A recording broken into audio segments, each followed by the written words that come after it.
Assalamualaikum warahmatullahi wabarakatuh. Nama saya Faris Ardityo Arafat dari Fakultas Teknologi Informasi, jurusan Teknik Komputer, dari kelompok 35 Malware. Saya akan memaparkan materi saya. 1. Apa saja faktor-faktor yang mempengaruhi seseorang untuk terlibat dalam pinjaman online? Jawabannya yaitu 1. Karena lebih mudah dan cepat.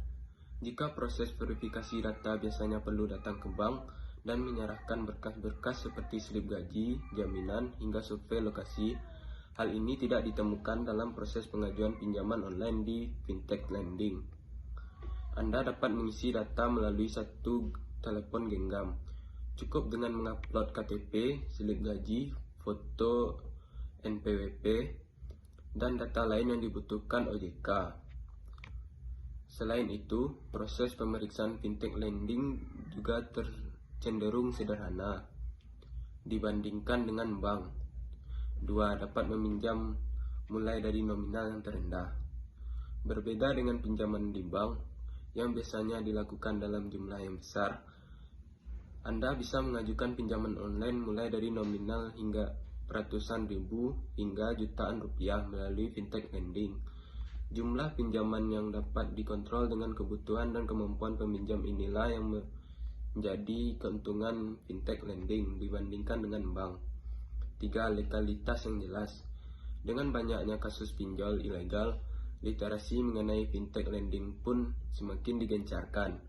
Lebih banyak masyarakat yang kini memahami perbedaan fintech lending legal dan berizin OJK dengan pinjol ilegal.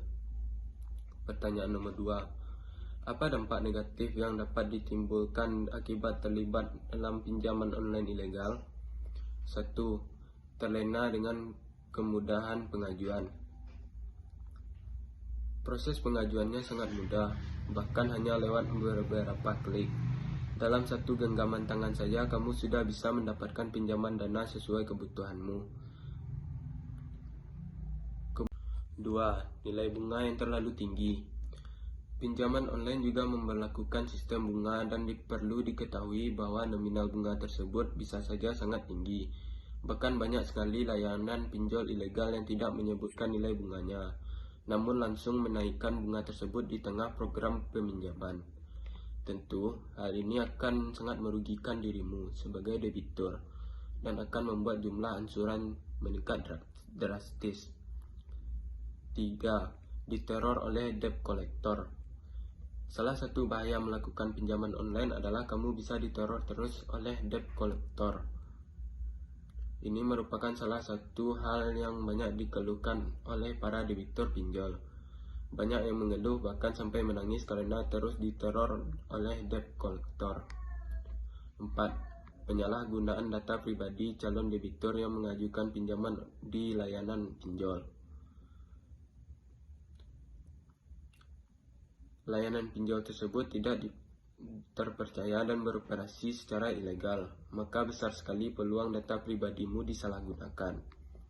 Hal ini tentu sangat dikhawatirkan karena kamu tidak tahu datamu digunakan untuk apa. 5. Pemberlakuan denda yang tidak wajar. Selain bunga, layanan pinjol ilegal juga bisa saja memberikan denda yang tidak wajar. Ini terjadi karena memang pinjol tersebut tidak punya aturan yang jelas dan mengubah aturan denda atau bunga sesuka hati. Akibatnya, pemberlakuan denda malah terasa memberatkan dan menambah beban angsuranmu.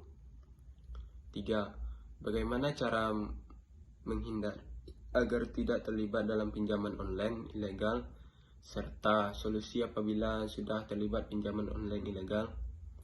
1. Cek di website resmi OJK sebelum melakukan pinjaman online. Sebaiknya Anda cek terlebih dahulu di website resmi OJK. 2. Lihat transparansi bunga dan Anda harus membaca dan memperhatikan secara detail mengenai syarat, ketentuan, serta kebijakan penyedia pinjol. 3. Jangan tergiur ajakan-ajakan yang memaksa Anda harus berhati-hati dengan iklan yang merupakan ajakan memaksa. 4. Pastikan rekam jejak digitalnya.